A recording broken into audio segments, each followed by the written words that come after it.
Viewers, आज के video में हम देखने वाले हैं कक्षा 10वीं हिंदी के गद्य खंड के सारे ही वैकल्पिक प्रश्न।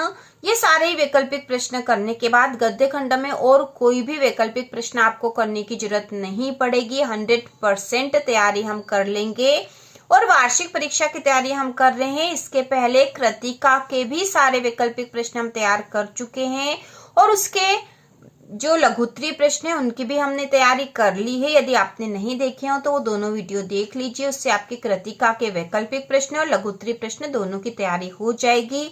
आज की वीडियो में हम गद्य खंड के वैकल्पिक प्रश्न, जिसमें कि वैकल्पिक, रिक्त स्थान, सत्य असत्य, जोड़ी वाले और एक वाक्य में उत्तर दीजिए वाले सारे ही प्रश्न तैयार हो जाएंगे। और यदि आपको रेमेडियल बुक मिली है तो रेमेडियल बुक के पेज नंबर 24 से 37 तक के सारे प्रश्नों का हल आज हम करेंगे। तो शुरू करते हैं वस्तुनिष्ठ प्रश्न। तो सबसे पहले पाठ जो है नेताजी का चश्मा, इस पाठ के वैकल्पिक प्रश्न कर रहे हैं। तो प्रश्न है नेताजी का चश्मा पाठ की विधा है। नेताजी का चश्मा पाठ की विधा, तो गद्य की अलग अलग विधाएं होती है। तो नेताजी का चश्मा पाठ जो है वह गद्य की कौन सी विधा है? तो इसका उत्तर होगा कहानी। ठीक है, कहानी विधा है यह। दूसरा प्रश्न है स्वयं प्रकाश का जन्म हुआ था। तो स्वयं प्रकाश का जन्म कहाँ हुआ था? तो इसका उत्तर आएगा मध्य प्रदेश में। अगला प्रश्न है स्वयं प्रकाश ने पत्रिका का संपादन किया। तो उन्होंने वसुधा पत्रिका का संपादन किया था। कैप्टन नाम था, तो कैप्टन किसका नाम था? तो कैप्टन नाम था चश्मे वाले का, चश्मे वाले का। इसके बाद प्रश्न है नेताजी का चश्मा कहानी का मूल भाव है। तो इस कहानी का मूल भाव क्या है? तो इसका मूल भाव है देशभक्ति की भावना। अगला प्रश्न है कस्बे के चौराहे पर प्रतिमा लगी थी। तो कस्बे के चौराहे पर किसकी प्रतिमा लगी थी? सुभाष चंद्र बोस की। इसके बाद अगला प्रश्न है नेताजी की मूर्ति लगवाई थी। तो नेताजी की मूर्ति किसने लगाई थी? तो इसका उत्तर होगा नगर पालिका द्वारा। ठीक है, नगर पालिका द्वारा। अगला प्रश्न है सुभाष चंद्र बोस की प्रतिमा किस वस्तु से बनी थी? तो उनकी प्रतिमा जो है वह संगमरमर से बनी थी। इसके बाद है हालदार साहब कंपनी के काम से कस्बे से गुजरते थे हर 15वें दिन। यह उत्तर आएगा हर 15वें दिन हालदार साहब कंपनी के काम से कस्बे से गुजरते थे। इसके बाद अगला प्रश्न है कैप्टन का काम था। तो कैप्टन का काम था चश्मे बेचने का। इसके बाद अगला जो पाठ है बाल गोविंद भगत, इसके भी सारे वैकल्पिक प्रश्न हम तैयार कर लेंगे। तो प्रश्न है कलम का जादूगर कहा जाता है। तो कलम का जादूगर राम वृक्ष बेनीपुरी को कहा जाता है। बाल गोविंद भगत पाठ की विधा है। तो बाल गोविंद भगत जो पाठ है इसकी विधा है रेखा चित्र। अगला है बाल गोविंद भगत थे। तो बाल गोविंद भगत जो थे वे गृहस्थ थे। ठीक है, गृहस्थ थे। इसके बाद है बाल गोविंद भगत जी पद गाते थे। तो बाल गोविंद भगत जी कबीर के पद गाते थे। अगला प्रश्न है बाल गोविंद भगत पाठ प्रहार करता है।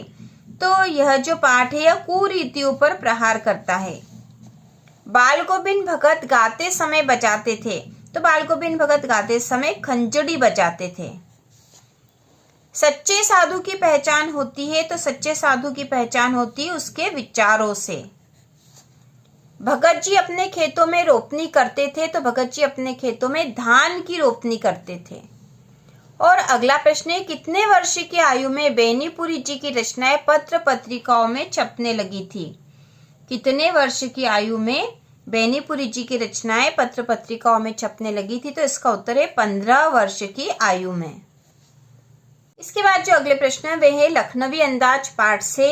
तो इसमें प्रश्न है झूठा सच उपन्यास के लेखक है। तो झूठा सच उपन्यास जो है इसके लेखक है यशपाल। लखनवी अंदाज पाठ की विधा है। तो लखनवी अंदाज पाठ की विधा व्यंग। नवाबों के शौक के लिए प्रसिद्ध है। नवाबों के शौक के लिए प्रसिद्ध है लखनऊ। लेखक नवाब साहब की ओर देख रहे थे। तो लेखक जो है नवाब साहब की ओर कनखियों से देख रहे थे। लखनवी अंदाज पाठ की लेखन शैली है। तो इसकी लेखन शैली है व्यंग्यात्मक शैली। इसके बाद आगे के जो प्रश्न है वह एक कहानी यह भी इस पाठ से है। मध्य प्रदेश के मंदसौर जिले में जन्म हुआ था। तो मध्य प्रदेश के मंदसौर जिले में मन्नू भंडारी का जन्म हुआ था। यह उत्तर आएगा इसमें। आपका बंटी उपन्यास लिखा है, तो यह उपन्यास लिखा मन्नू भंडारी ने। आत्मकथा विधा में लिखा गया पाठ है, तो आत्मकथा विधा में लिखा गया पाठ है एक कहानी यह भी, जो कि मन्नू भंडारी ने लिखा है। मन्नू भंडारी के किस व्यवहार से तंग आकर प्रिंसिपल ने उनके पिता को बुलाया? तो उनके आंदोलनकारी जो व्यवहार था उससे तंग आकर प्रिंसिपल ने उनके पिता को बुलाया था। अगला प्रश्न है, जैनेन्द्र का कौन सा उपन्यास मन्नू भंडारी को पसंद था? तो जैनेन्द्र का जो उपन्यास है सुनीता, वह मन्नू भंडारी को पसंद था। इसके बाद इसके अगले पाठ के वैकल्पिक देखेंगे। तो प्रश्न जो है नौबत खाने में इबादत, इस पाठ से लिया गया है और यह पाठ जो है गद्य की विधा है। इसकी व्यक्ति चित्र है यह, जो कि उस्ताद बिस्मिल्लाह खां का व्यक्ति चित्र है। तो प्रश्न है, उस्ताद बिस्मिल्लाह खां प्रसिद्ध थे, तो वे प्रसिद्ध थे शहनाई वादन के लिए। बिस्मिल्लाह खां का दूसरा नाम था, तो उनका दूसरा नाम था अमीरुद्दीन। भदंत आनंद कौशल्यायन विशेष प्रभावित थे, तो वे विशेष रूप से प्रभावित थे गांधी जी से। और यह प्रश्न संस्कृति पाठ से लिया गया है। जो संस्कृति पाठ जो है यह निबंध के अंतर्गत आता है, तो यह गद्य की विधा, इसमें निबंध है। संस्कृति पाठ में न्यूटन को कहा गया है, तो न्यूटन को कहा गया है संस्कृत मानव। इसके बाद जो गद्य की विधा से प्रश्न है, तो प्रश्न है गद्य की विधा नहीं है, तो इनमें से कौन सी गद्य की विधा नहीं है? तो महाकाव्य जो है गद्य की विधा नहीं है। कहानी, नाटक और एकांकी गद्य में आते हैं। उपन्यास सम्राट है, तो उपन्यास सम्राट है प्रेमचंद। यदि गद्य कवियों की कसौटी है, तो निबंध गद्य की कसौटी, यह कथन है, तो यह कथन है आचार्य रामचंद्र शुक्ल का। इसके बाद अगला जो प्रश्न है, रिक्त स्थान में सही शब्द लिखिए। इसमें है गद्य की विधाएं, तो इसमें प्रश्न है लय, ताल और छंद से आदि से मुक्त, लय, ताल, छंद आदि से मुक्त रचना कहलाती है, तो यह रचना कहलाती है गद्य। गद्य। इसके बाद दूसरा है एक अंक वाली रचना कहलाती है, तो एक अंक वाली रचना कहलाती है एकांकी। अगला है मैं लेखक अपने ही जीवन वृत्त को प्रस्तुत करता है, तो यहाँ आएगा आत्मकथा में। आत्मकथा में लेखक अपने ही जीवन वृत्त को प्रस्तुत करता है। इसके बाद चौथा है शरतचंद्र चट्टोपाध्याय ने मुंशी प्रेमचंद को सम्राट की उपाधि दी, तो शरतचंद्र चट्टोपाध्याय जो हैं उन्होंने मुंशी प्रेमचंद को उपन्यास सम्राट की उपाधि दी, उपन्यास सम्राट की उपाधि दी। इसके बाद अगला है जीवनी गद्य की एक विधा है, तो जीवनी गद्य की एक गौण विधा है। गौण विधाएं, गद्य की दो प्रकार की विधाएं होती है, मुख्य विधाएं और गौण विधाएं। तो जीवनी गौण विधाओं में आती है। कलम का सिपाही हिंदी गद्य की विधा के अंतर्गत आता है, तो कलम का जो सिपाही यह गद्य की जीवनी विधा के अंतर्गत आता है। ठीक है, जीवनी है यह कलम का सिपाही। इसके बाद जो अगला प्रश्न है प्रतिमा बनाने वाले का नाम था, तो प्रतिमा बनाने वाले का नाम मोतीलाल था, मोतीलाल था।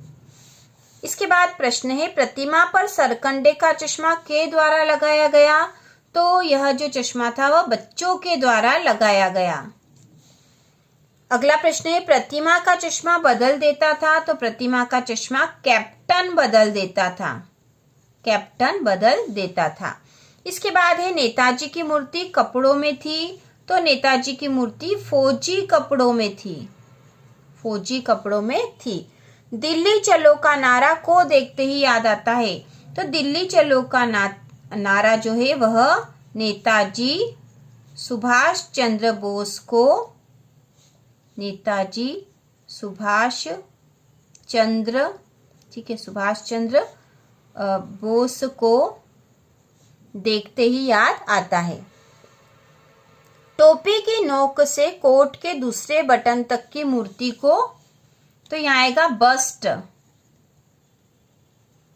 बस्ट कहते हैं। इसके बाद प्रश्न है आषाढ़ की रिमझिम में समूचा गांव खेतों में, यहाँ आएगा खेतों में उत्तर पड़ा। बाल गोविंद भगत की मौत उन्हीं के अनुरूप हुई।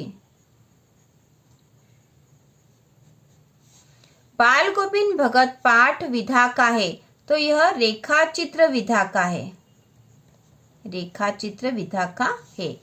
बाल गोविंद भगत की सब चीज की थी, तो बाल गोविंद भगत की सब चीज साहब की थी, तो यहाँ आएगा साहब। और साहब वो कबीर को मानते थे। कबीर के पद उनके कंठ से निकलकर हो उठते थे, तो कबीर के पद उनके कंठ से निकलकर सजीव हो उठते थे। तेरी गठरी में लागा, तो यहाँ पे आएगा तेरी गठरी में लागा चोर मुसाफिर जाग जरा, तो यह भी उसी पाठ का है। बाल गोविंद भगत मझोले कद के गोरे चिट्टे आदमी थे। गोरे चिट्टे आदमी थे। इसके बाद प्रश्न है, नवाब साहब ने खीरे की फाकों को बाहर फेंक दिया, तो नवाब साहब ने खीरे की सब फाकों को बाहर फेंक दिया। नवाब साहब ने संगति के लिए नहीं दिखाया, तो नवाब साहब ने संगति के लिए उत्साह नहीं दिखाया। हम से नवाब साहब की ओर देख रहे थे, तो यहाँ आएगा हम कनखियों से नवाब साहब की ओर देख रहे थे। इसके बाद प्रश्न एक कहानी यह भी से, मनु भंडारी का जन्म मध्य प्रदेश के गांव में हुआ, तो मनु भंडारी का जन्म मध्य प्रदेश के भानपुरा गांव में हुआ। मनु भंडारी की बड़ी बहन का नाम सुशीला था। शीला अग्रवाल हिंदी की प्राध्यापिका थी। पिताजी के चेहरे का संतोष धीरे धीरे गर्व में बदलता जा रहा था। इसके बाद प्रश्न है, बिस्मिल्लाह खां का जन्म बिहार के डुमराव गांव में हुआ था। पंचगंगा घाट में स्थित है, तो पंचगंगा घाट काशी में स्थित है। बिस्मिल्लाह खां मंदिर में प्रतिदिन शहनाई बजाते थे, तो बिस्मिल्लाह खां काशी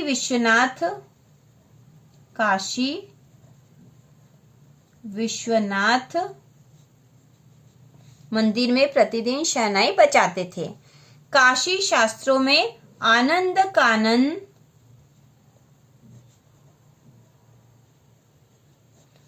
कानन के नाम से प्रतिष्ठित है। काशी संस्कृति की पाठशाला है, तो यहाँ आएगा संस्कृति। काशी में मरण भी मंगल माना गया है।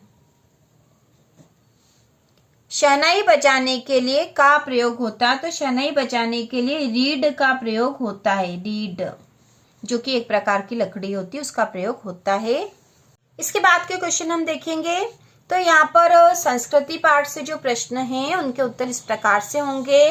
तो प्रश्न यहाँ पे जो रिक्त स्थान वाला है वह है, एक संस्कृत व्यक्ति किसी नई चीज की खोज करता है।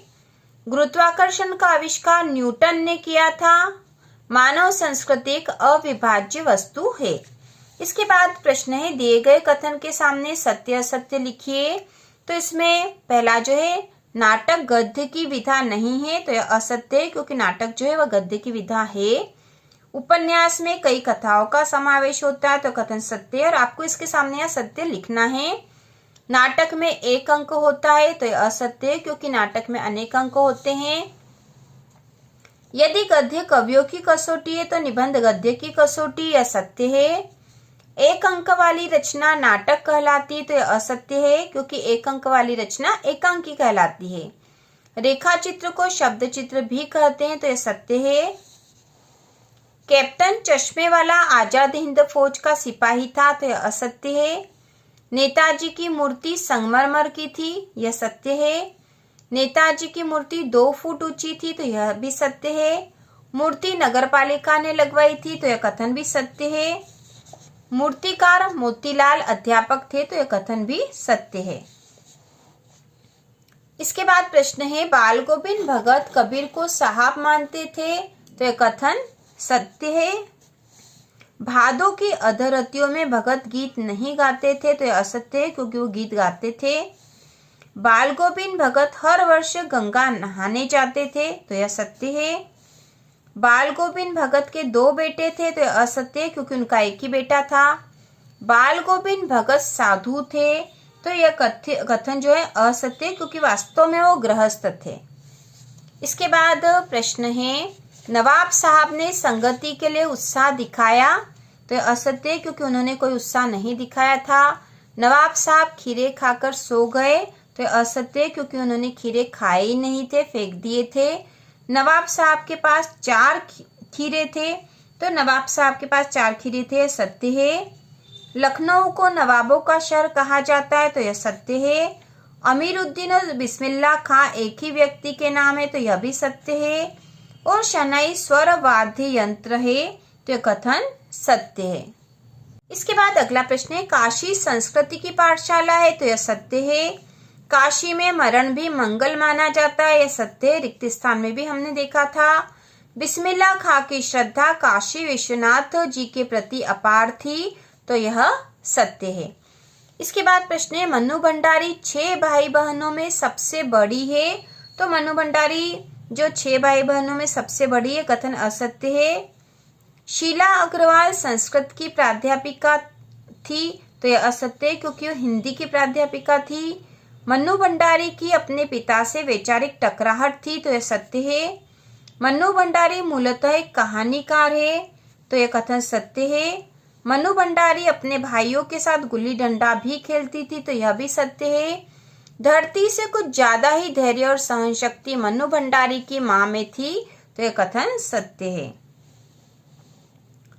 सभ्यता संस्कृति का परिणाम है, तो यह कथन सत्य है। मानव संस्कृति के अविभाज्य वस्तु है, यह सत्य है। एक संस्कृत व्यक्ति किसी नई चीज की खोज करता है, तो यह सत्य है। सभ्यता और संस्कृति एक ही वस्तु है, तो यह असत्य है। ठीक है, तो इस प्रकार से सत्य असत्य वाले क्वेश्चन हमने कर लिए हैं। इसके बाद हम सही जोड़ी बनाकर लिखे वाले प्रश्न करेंगे। तो इसमें जो पहली जोड़ी है उसमें दे रखा है कैप्टन चश्मे वाला, बाल गोविंद भगत, मोतीलाल, बालम खीरा, मन्नू भंडारी, आनंद कानन। और खंड ब में दे रखा महाभोज, काशी, प्रतिमा पर चश्मा, कबीर पंथ, ड्राइंग मास्टर और लखनऊ। तो इसकी जोड़ी बना देते हैं। कैप्टन चश्मे वाला तो प्रतिमा पर चश्मा लगा देता था, पहले की जोड़ी यहाँ बनेगी। बाल गोविंद भगत, तो बाल गोविंद भगत जो कबीर पंथ को मानते थे, तो दूसरे की जोड़ी यहाँ बनेगी। तीसरे नंबर पे मोतीलाल जो कि ड्राइंग मास्टर थे, तो तीसरे नंबर यहाँ जो तीसरे नंबर पे उसकी जोड़ी यहाँ बनेगी। इसके बाद चौथे नंबर पे बालम खीरा जो कि लखनऊ का प्रसिद्ध है, तो चौथे नंबर की जोड़ी यहाँ बनेगी। मन्नू भंडारी ने महाभोज उपन्यास लिखा था, तो 5वें नंबर की जोड़ी यहाँ बनेगी। और आनंद कानन काशी को कहा जाता है, तो 6ठे नंबर की जोड़ी यहाँ बनेगी। तो इस प्रकार से जोड़ी आप बना लो। इसके बाद जो दूसरे नंबर की जोड़ी है उसमें है खंड अब, तो खंड अ में है लखनवी अंदाज, एक कहानी यह भी, नौबत खाने में इबादत, संस्कृति, बाल गोविंद भगत और नेताजी का चश्मा। खंड ब में लिखा स्वयं प्रकाश, रामवृक्ष बेनीपुरी, यशपाल, मन्नू भंडारी, यतीन्द्र मिश्र और बदंत आनंद कौशल्यायन। तो यहाँ स्पष्ट हमें दिख रहा कि यहाँ पाठ के नाम है और यहाँ लेखकों के नाम दे रखे हैं। तो पाठ के नाम और लेखक के नाम वाला क्वेश्चन एग्जाम में आता ही है, या तो सही विकल्प में या सही जोड़ी में आ सकता है, तो आपको याद कर लेना चाहिए। अब इनकी जोड़ी बना देते हैं। सबसे पहले लखनवी अंदाज, तो लखनवी अंदाज जो व्यंग है ये यशपाल ने लिखा, तो पहले नंबर की जोड़ी यहाँ बनेगी। दूसरे नंबर पे कहानी यह भी, या मन्नू भंडारी ने लिखा है, दूसरे नंबर की जोड़ी यहाँ बनेगी। इसके बाद है नौबत खाने में इबादत, तो यह यतीन्द्र मिश्र ने लिखा है, तीसरे नंबर की जोड़ी यहाँ बनेगी। इसके बाद है संस्कृति जो कि निबंध है और इसके लेखक है बदंत आनंद कौशल्यायन, तो चौथे नंबर की जोड़ी यहाँ बनेगी। बाल गोविंद भगत के लेखक है रामवृक्ष बेनीपुरी, तो 5वें नंबर की जोड़ी यहाँ बनेगी। और नेताजी का चश्मा पाठ स्वयं प्रकाश ने लिखा है, तो 6ठे नंबर की जोड़ी यहाँ बनेगी। इसके बाद अगली जोड़ी है, उसमें खंड अ में है सूरज कब निकलेगा, माटी की मूर्तें, दादा कामरेड, एक प्लेट से लाभ, यदा कदा और रेल का टिकट। और खंड ब में लिखा हुआ है यशपाल, यतीन्द्र मिश्र, बदंत आनंद कौशल्यायन, स्वयं प्रकाश, रामरक्ष बेनीपुरी और मनु भंडारी। तो इसकी जोड़ी हम बना देंगे। सबसे पहले सूरज कब निकलेगा, तो यह रचना है स्वयं प्रकाश की, तो पहले नंबर की जोड़ी यहाँ बनेगी। इसके बाद है माटी की मूर्ति, जिसके लेखक है रामरक्ष बेनीपुरी, तो दूसरे नंबर की जोड़ी यहाँ बनेगी। तीसरे नंबर पे लिखा दादा कामरेड, जो कि यशपाल ने लिखा, तो तीसरे नंबर की जोड़ी यहाँ बनेगी। एक प्लेट सैलाब, ये रचना है मनु भंडारी की, तो चौथे नंबर की जोड़ी यहाँ बनेगी। इसके बाद है यदा कदा, जो कि यतीन्द्र मिश्र ने लिखा है, तो पांचवें नंबर की जोड़ी यहाँ बनेगी। और उसके बाद रेल का टिकट, जो रचना है बदंत आनंद कौशल्यायन ने लिखी, तो छठे नंबर की जोड़ी यहाँ बनेगी। इसके बाद अगली जोड़ी भी हम देख लेंगे। तो यहाँ खंड अ में है नेताजी का चश्मा, एक कहानी यह भी, बाल गोविंद भगत, संस्कृति, लखनवी अंदाज और नौबत खाने में इबादत। इसके बाद खंड ब में है व्यंग, व्यक्ति चित्र, कहानी, आत्मकथ्य, रेखा चित्र और निबंध। तो इसकी जोड़ी हम बना देंगे। सबसे पहले जो नेताजी का चश्मा है, यह एक कहानी है, ठीक है। एक कहानी यह भी आत्मकथ्य है। बाल गोविंद भगत रेखा चित्र है। संस्कृति निबंध है। लखनवी अंदाज व्यंग है और नौबत खाने में इबादत व्यक्ति चित्र है। तो इस प्रकार से आप जोड़ी बना सकते हो। यहाँ आपको जब आप सही जोड़ी बनाओगे एग्जाम में, तो जिसके सामने जो उसकी सही जोड़ी है वह आपको लिखना है। इसके बाद प्रश्न जो है एक वाक्य में उत्तर लिखिए, जिसमें गद्य की विधाओं से प्रश्न है। सबसे पहले तो इनको हल कर लेंगे हम। तो यहाँ पर प्रश्न है रिपोर्टार्ज किस भाषा का शब्द है, तो इसका उत्तर है रिपोर्टार्ज फ्रांसीसी भाषा का शब्द है। हिंदी गद्य की सर्वाधिक लोकप्रिय विधा कौन सी है, तो इसका उत्तर है हिंदी गद्य की सर्वाधिक लोकप्रिय विधा कहानी है। अगला जो तीसरे नंबर पे प्रश्न है वह है आधुनिक हिंदी गद्य का विकास किस युग में प्रारंभ हुआ, तो इसका उत्तर है आधुनिक हिंदी गद्य का विकास भारतेंदु युग में प्रारंभ हुआ। अगला प्रश्न है जीवनी किसकी लिखी जाती है, इसका उत्तर है जीवनी किसी महापुरुष या प्रसिद्ध व्यक्ति की लिखी जाती है। उपन्यास सम्राट किसे कहा जाता है, तो इसका उत्तर है उपन्यास सम्राट प्रेमचंद को कहा जाता है। अगला प्रश्न है एकांकी में कितने अंक होते हैं, तो इसका उत्तर है एकांकी में 1 अंक होता है। कहानी के कितने तत्व होते हैं, तो उत्तर है कहानी के 4 तत्व होते हैं। प्रश्न है कहानी के तत्वों के नाम लिखिए, तो इसका उत्तर है कथा वस्तु, पात्र जिसे चरित्र चित्रण भी कहा जाता है, संवाद, भाषा शैली, देश काल या वातावरण और उद्देश्य। तो कहानी के कुल 6 तत्व होते हैं। प्रतिमा पर सरकंडे का चश्मा किसने लगाया था, इसका उत्तर है प्रतिमा पर सरकंडे का चश्मा बच्चों ने लगाया था। कंपनी के काम के सिलसिले में कस्बे से कौन गुजरता था, तो इसका उत्तर है हालदार साहब। नेताजी की मूर्ति किससे बनी थी, तो इसका उत्तर है नेताजी की मूर्ति संगमरमर से बनी थी। अगला प्रश्न है दिल्ली चलो नारा किसने दिया था, तो इसका उत्तर है दिल्ली चलो नारा नेताजी सुभाष चंद्र बोस ने दिया था। कस्बे में कितने स्कूल थे, तो इसका उत्तर है कस्बे में 2 स्कूल थे। मूर्ति की ऊंचाई कितनी थी, तो इसका उत्तर है मूर्ति की ऊंचाई 2 फुट थी। नगर पालिका ने नेताजी की मूर्ति किससे बनवाई, तो इसका उत्तर है कस्बे के हाई स्कूल के ड्राइंग मास्टर से बनवाई। इसके बाद अगला प्रश्न है नेताजी की मूर्ति में क्या कमी थी, तो इसका उत्तर है नेताजी की मूर्ति का चश्मा नहीं था। कैप्टन चश्मे वाले की क्या विशेषता थी, तो इसका उत्तर है कैप्टन चश्मे वाला स्वतंत्रता संग्राम सेनानियों का सम्मान करता था। ठीक है, कैप्टन चश्मे वाला स्वतंत्रता संग्राम सेनानियों का सम्मान करता था। या फिर इसका उत्तर ये भी आ सकता था कि कैप्टन चश्मे वाला सुभाष चंद्र बोस की प्रतिमा पर चश्मा लगा देता था। चश्मे वाले की देशभक्ति के सामने कौन नतमस्तक था, तो इसका उत्तर है हालदार साहब। चश्मा लेखक की नजर में किसका प्रतीक है, तो इसका उत्तर है चश्मा देशभक्ति की भावना का प्रतीक है। स्वयं प्रकाश के कितने कहानी संग्रह प्रकाशित हो चुके हैं, तो इसका उत्तर है स्वयं प्रकाश के 13 कहानी संग्रह प्रकाशित हो चुके हैं। बाल गोविंद भगत सिर पर क्या पहनते थे, तो जो बाल गोविंद भगत थे वे कबीर पंथियों सी कनफटी टोपी पहनते थे। कलम का जादूगर किसे कहा जाता है, तो इसका उत्तर है कलम का जादूगर रामरक्ष बेनीपुरी को कहा जाता है। बाल गोविंद भगत कबीर को क्या मानते थे? तो इसका उत्तर है बाल गोविंद भगत कबीर को साहब मानते थे। भादों के महीने में कैसा मौसम होता है? तो भादों के महीने में वर्षा का मौसम होता है।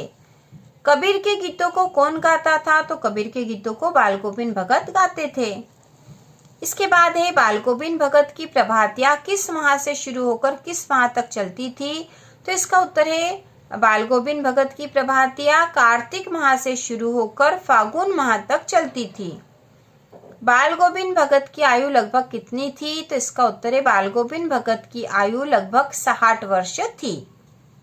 इसके बाद अगला प्रश्न है बाल गोविंद भगत कैसे व्यक्ति थे? तो इसका उत्तर है बाल गोविंद भगत मझले कद के गोरे चिट्टे व्यक्ति थे। ठीक है, बाल गोविंद भगत जो है मंझले कद के या मझोले कद के गोरे चिट्टे व्यक्ति थे। बाल गोविंद भगत गले में कौन सी माला पहनते थे? तो बाल गोविंद भगत गले में तुलसी की जड़ों से बनी हुई माला पहनते थे। बाल गोविंद भगत के मस्तक पर हमेशा क्या लगा रहता था? तो बाल गोविंद भगत के मस्तक पर हमेशा रामानंदी चंदन का टीका लगा रहता था। इसके बाद अगला प्रश्न है बाल गोविंद भगत किस कारण साधु कहलाते थे? तो इसका उत्तर है बाल गोविंद भगत अपने शुद्ध आचरण, सच्चे साधक व व्यवहार के कारण साधु कहलाते थे। बाल गोविंद भगत किनके आदर्शों पर चलते थे? तो इसका उत्तर है बाल गोविंद भगत कबीर के आदर्शों पर चलते थे। बाल गोविंद भगत किस संप्रदाय को मानते थे? तो इसका उत्तर है बाल गोविंद भगत कबीर पंथ को मानते थे। बाल गोविंद भगत अपनी फसल को पहले कहाँ ले जाते थे? तो वे सबसे पहले कबीर पंथी मठ में ले जाते थे। बाल गोविंद भगत किसके पदों को गाया करते थे? तो बाल गोविंद भगत कबीर के पदों को गाया करते थे।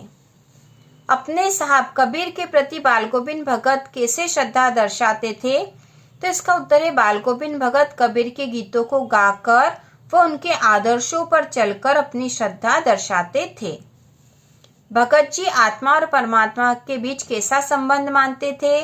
तो इसका उत्तर है भगत जी आत्मा और परमात्मा के बीच प्रेमी और प्रेमिका का संबंध मानते थे। बाल गोविंद भगत के गांव के लोगों का मुख्य धंधा क्या था? तो इसका उत्तर है बाल गोविंद भगत के गांव के लोगों का मुख्य धंधा खेती बाड़ी था। ठीक है, खेती बाड़ी था। लेखक ने रोपनी किसे कहा है? तो इसका उत्तर है धान की रोपाई को। ठीक है, धान की रोपाई को रोपनी कहा है। इसके बाद अगला प्रश्न है जब सारा संसार सोया रहता था तो उस समय कौन जाग रहा होता था? तो इसका उत्तर है बाल गोविंद भगत का संगीत जाग रहा होता था। राम वृक्ष बेनीपुरी का पूरा साहित्य किस नाम से प्रकाशित है? तो इसका उत्तर है बेनीपुरी रचनावली 8 खंडों नाम से प्रकाशित है। बेनीपुरी रचनावली जो कि 8 खंडों में इस नाम से प्रकाशित है। इसके बाद अगला प्रश्न है भारत विभाजन वाला जो प्रश्न है यहाँ पर यह होना चाहिए कि भारत विभाजन पर यशपाल का जो उपन्यास है उसका नाम क्या है? तो यहाँ आएगा झूठा सच उपन्यास भारत विभाजन त्रासदी पर है जो कि यशपाल का है। नेशनल कॉलेज में यशपाल जी का किससे परिचय हुआ? तो इसका उत्तर है भगत सिंह व सुखदेव से। खीरे किसके पास थे? तो इसका उत्तर है खीरे नवाब साहब के पास थे। लखनऊ का कौन सा खीरा प्रसिद्ध है? इसका उत्तर है लखनऊ का बालम खीरा प्रसिद्ध है। नवाब साहब ने खीरे की फाकों का क्या किया? तो उन्होंने उनको फेंक दिया। लखनवी अंदाज कहानी का उद्देश्य क्या है? तो इसका उत्तर है लेखक ये बताना चाहते हैं कि बिना पात्रों, घटना व विचार के भी स्वतंत्र रूप से रचना लिखी जा सकती है। लखनवी अंदाज कहानी हमें क्या संदेश देती है? तो यह संदेश देती है बनावटी दुनिया से दूर रहने का संदेश देती है। नवाब साहब ने खीरे के टुकड़ों को खिड़की से बाहर क्यों फेंक दिया? तो इसका उत्तर है अपनी झूठी शान दिखाने के लिए फेंक दिया। नवाब साहब ने खीरे की तैयारी और इस्तेमाल से थककर क्या किया? तो इसका उत्तर है लेट गए। लेखक ने मन ही मन क्या सोचा? तो इसका उत्तर है लेखक ने सोचा कि क्या खीरे सूंघकर ही पेट भरा जा सकता है। इसके बाद अगला प्रश्न है लेखक यशपाल कौन से आंदोलन से जुड़े थे? तो इसका उत्तर है भारतीय स्वतंत्रता आंदोलन से। मन्नू भंडारी का विवाह किससे हुआ? तो इसका उत्तर है राजेंद्र यादव से हुआ। मन्नू भंडारी के पिता रसोई को क्या कहते थे? तो वे उसे भट्टियार खाना कहते थे। अजमेर आने से पहले मन्नू भंडारी के पिता कहाँ रहते थे? तो वे इंदौर रहते थे। शताब्दी की सबसे बड़ी उपलब्धि क्या थी? तो ये उपलब्धि थी 15 अगस्त 1947 को देश की स्वतंत्रता। शास्त्रों में काशी किस नाम से प्रतिष्ठित है? तो यह आनंद कानन के नाम से प्रतिष्ठित है। बिस्मिल्लाह खां को किस सर्वश्रेष्ठ सम्मान से सम्मानित किया गया? तो इसका उत्तर है भारत रत्न से सम्मानित किया गया। काशी किसकी पाठशाला है? तो काशी संस्कृति की पाठशाला है। बिस्मिल्लाह खां की माँ का नाम क्या था? तो उनकी माँ का नाम था मिट्ठन। हरनाम दास किसके बचपन का नाम है? तो हरनाम दास भदंत आनंद कौशल्यायन के बचपन का नाम है। संस्कृति पाठ किस विधा का है? तो यह निबंध विधा का है। और सभ्यता किसका परिणाम है? तो सभ्यता जो है संस्कृति का परिणाम है। इसके बाद प्रश्न है संस्कृति निबंध हमें किसकी प्रेरणा देता है? तो इसका उत्तर है सभ्यता और संस्कृति से जुड़े जटिल प्रश्नों से टकराने की प्रेरणा देता है।